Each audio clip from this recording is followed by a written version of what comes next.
Good day. Welcome to this episode of Old Guy Garage. I'm your host, the Old Guy. I've recently discussed the number of cars I've owned in the past and talked about some of them. And I will continue to do that as part of this series. Today, I'd like to talk about my favorite car that I've owned in my lifetime.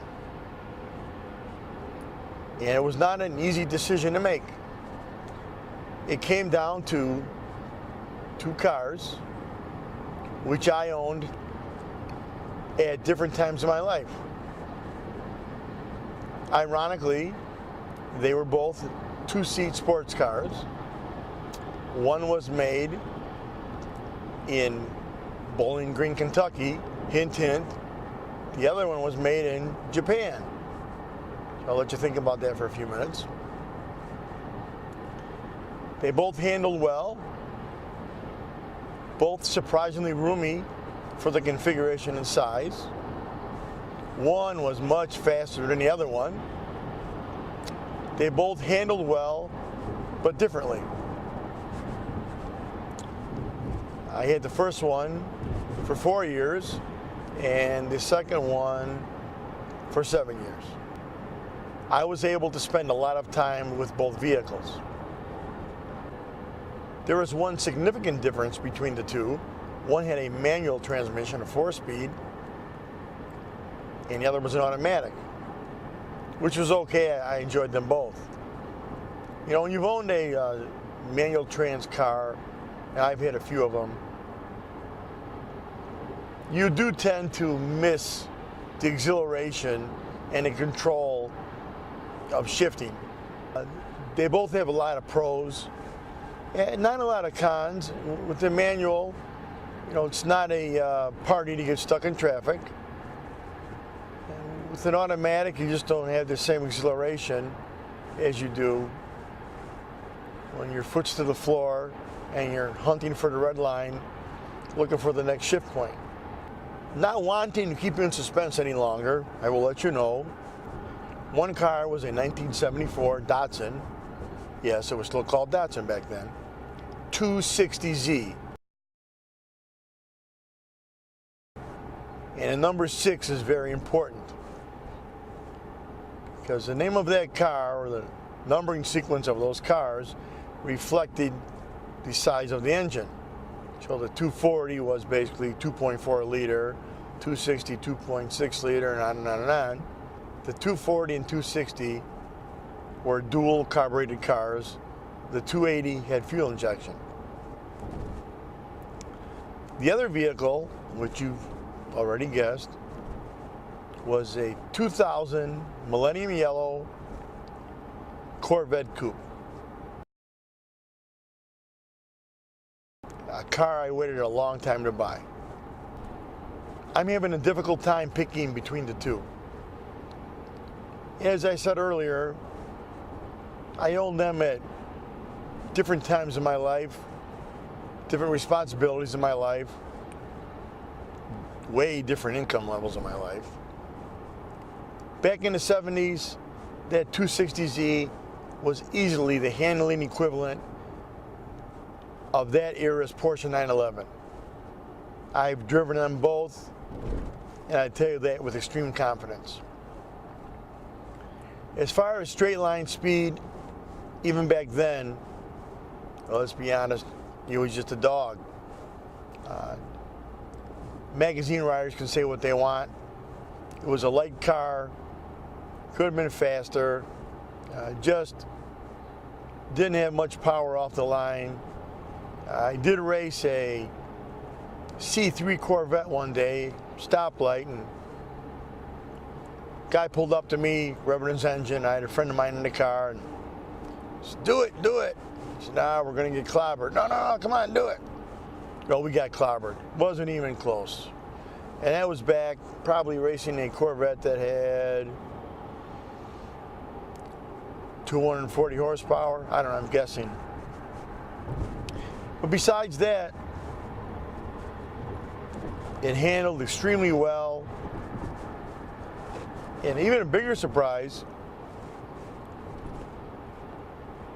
It ran well in the snow on slippery streets. I never had a problem with it. I drove 50 miles round trip to work back then with that car through Chicago, through 4 Chicago winters, and never once did I have any anxiety about spinning out or losing control of it, which was just the opposite of the car I owned right before that, a 1977 Trans Am, which Mother Nature helped me put into a ditch on Interstate 80 one day when it was a little icy out. No one heard of Blizzak tires back then. But anyway, the 260Z was surprisingly roomy for its size. I'm almost 6'4", way over 200 pounds. I was actually heavier back then, and I fit in that car without a problem. I was never uncomfortable in that car. Same thing with the Corvette. Driving a C5 Corvette can almost be compared to driving a luxury coupe. It's roomy, wide, plenty of leg room. The ride's fairly comfortable. Fast as hell. You got to remember back when the C5 came out, the first year was 97, it came out in 96. The automotive community went wild over it. Just like they did when the C3 Mako Shark Corvette came out in 1967 as a 1968. The press went crazy, and rightly so. So comparing the two cars, going back, they were both hatchbacks. The Corvette had more storage room. In a straight line, the Corvette was faster. It had so much more power that even though the Datsun may have handled better in a general way, I'm quite sure the Corvette would set a faster lap time at Road America. Now, I'm not saying the Corvette did not handle well. It certainly did. Equal of anything of its time when it came out. If we look at some categories that car reviewers like to talk about, fun to drive, they were both immensely fun to drive. Can't pick a winner in that category. Okay. Acceleration, Corvette hands down. Handling, I'm going to give a slight edge to the 260Z. Now the 260Z had manual steering. There was no power steering. So the feedback in the steering wheel was tremendous. You knew what your front tires were doing every second. It wasn't too much fun parking it. Comfort, have to give the nod to the Corvette because it was just that much bigger. Not to say that the 260Z was bad, just the Corvette was better when it came to that subject. Value, a lot of magazine writers talk about value.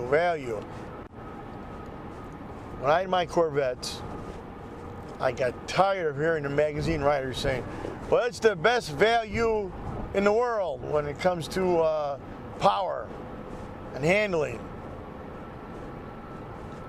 I didn't buy it because it was the best value. I bought it because it was a Corvette and it was fast, and it doesn't matter if it was $30,000 or $300,000. If I had the money, I'd buy it either way. When I had my Corvettes, I was never embarrassed at a stoplight with either of them, no matter what car. was in the other lane. Obviously, you can't say that about the Datsun. So we looked at comfort, value, power. Let's talk about reliability. Now that's where it becomes interesting. The 260Z was very reliable, took it all over the place. Once in a while, there was a hiccup with the carburetors.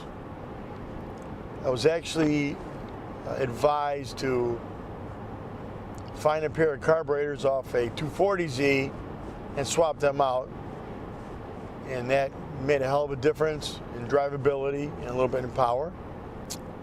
I properly replaced the clutch twice while I had that car, because mostly I put so many miles on it. Of course, it sipped gas, gave good gas mileage, and back then there was some importance to that. As I mentioned in an earlier video, we had the fake gas crisis back in the 70s. And that's a story for another video, by the way. As far as maintenance, working on the 260Z was a breeze. The hood opens forward just like the Corvette. It's got a straight six. The engine bay is huge, even for that size of a car. If you ever look at a early Z model car, you'll see right in front of the windshield on either side of the hood, you'll see two little doors or hatches that cannot be opened until the hood is open. On one side, gave you access to the windshield washer fluid. The other side gave you access to the battery, but I don't remember which side was which. As I've told you before, I'm old. The Corvette, I'm glad I never had to change spark plugs in either of the Corvettes I had. It's a nasty task. Getting at the fluids and everything else is relatively easy. Same with the battery. General maintenance, I would say it was just as easy in the Corvette if you knew what you were doing. Of course, my Corvette had remote start, and back in the 70s, no one heard of remote start. So there was a difference. But my remote start was not factory, it was an aftermarket unit. By the way, every car I've had since 1990, and I've had many, has had remote start, either from the factory or aftermarket. Remember, I live in the Chicago area. Going back to reliability, the Corvette had its moments. From the first couple months I owned it, I bought the car when it was 4 years old with 14,000 miles on it. The check engine light would have a habit of popping on at the most inopportune times, but does it really ever pop on when you expect it? Somehow it got traced to an emissions problem, but for 7 years I could never find out the problem. I went to Chevy dealers, other dealers, other kind of Corvette experts. Could not narrow down the problem. Fortunately, we were able to go into the computer and get that code removed without affecting the emissions test. We ran into a little rain out here. We're going to continue our discussion comparing my old 1974 Datsun 260Z with my 2000 Corvette Coupe. You could go down the list and make a comparison between the two. For instance, gas mileage, if that's important to you. Even though the Datsun was a smaller, lighter car and had a smaller displacement motor, The gas mileage between the two wasn't that different. I could easily get in the low to mid 20s on the highway in the Corvette, sometimes as high as 27 or 28 miles per gallon. That was close to what I remember achieving in the 260Z. Acceleration, it's no contest. Absolutely not. Corvette wins hands down. Handling, very close. The Datsun was a great handling car. I remember it was built in the early 70s, designed in the 1960s. I'm comparing it against a car that was designed in the late 80s and early 90s, and had a lot more technology, stability control, traction control, you name it. It had all these advantages that the Datsun did not have. But the Datsun could hold its own on a road course. Convenience, the Corvette had more cargo space in the hatch area than the Datsun did. And the cabin was a little roomier, for me anyway. So that nod goes to the Corvette. Fun to drive. Here we go. That's very subjective. If you're a fan of taking high speed deep into an apex, then there's not a lot of difference between them as far as fun to drive goes. Because of its lightweight and handling prowess, the 260Z could go pretty deep into a corner. Corvette is more point and shoot because of the computer assistance available to it. The Datsun, it was you and the steering wheel and suspension. The Corvette, the computer assist is there helping you if you want it. And that was probably the biggest difference. Of course, the Corvette could power out of a corner a lot quicker than the Datsun could. That Datsun 260Z back in that time frame, it was that kind of a handler. Kind of darty because it had manual steering. You had a good feel for what was going on. You had to think ahead with the 260Z because of the power shortage. You had to really pay attention when you were coming out of a corner. In that respect, the Corvette is more forgiving because of all the power. If you come out of the corner a little late with the Vette, you've got the power to make it up. With the 260Z, once you committed to a corner, that was it. You had to let it run its course. With the Vette, you could always make up a little time and cheat a little bit. So what's the conclusion? Which one was my favorite? All things being equal,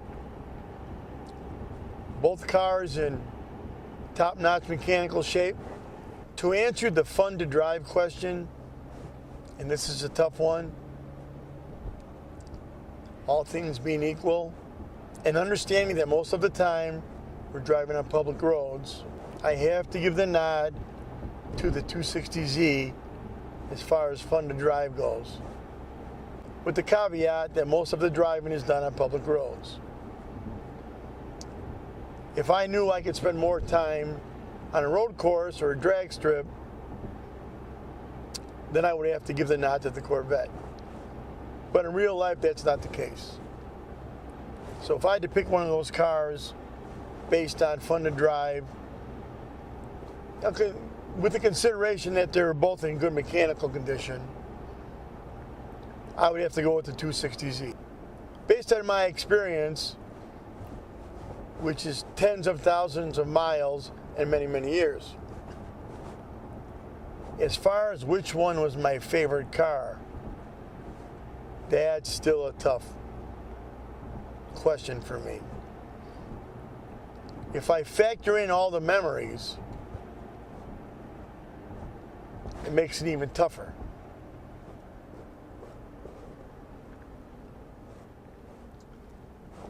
I went places in a 260Z and did things in it that I never got a chance to do in the Corvette, and vice versa. I never had the opportunity to drive the 260Z on a road course. With the Corvette, I had plenty of opportunities to do that. When you consider convenience factor, the storage capacity, the power, the comfort, if it's a car that I have to drive mostly every day, then I have to lean towards the Corvette. Tough decision. It would be a great problem to have. In my dream garage, I would have both of them. Maybe someday I will. Right now, looking back on all my years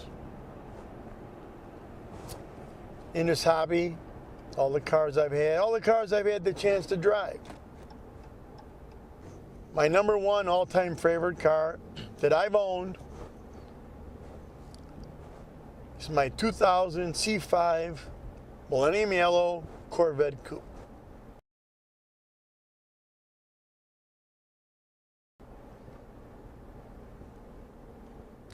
So now you know. Thank you for watching. Please hit the subscribe button. Tap the bell notification. Give us that good old thumbs up. Don't just be history, make history. This is the old guy saying, have a great day. I will.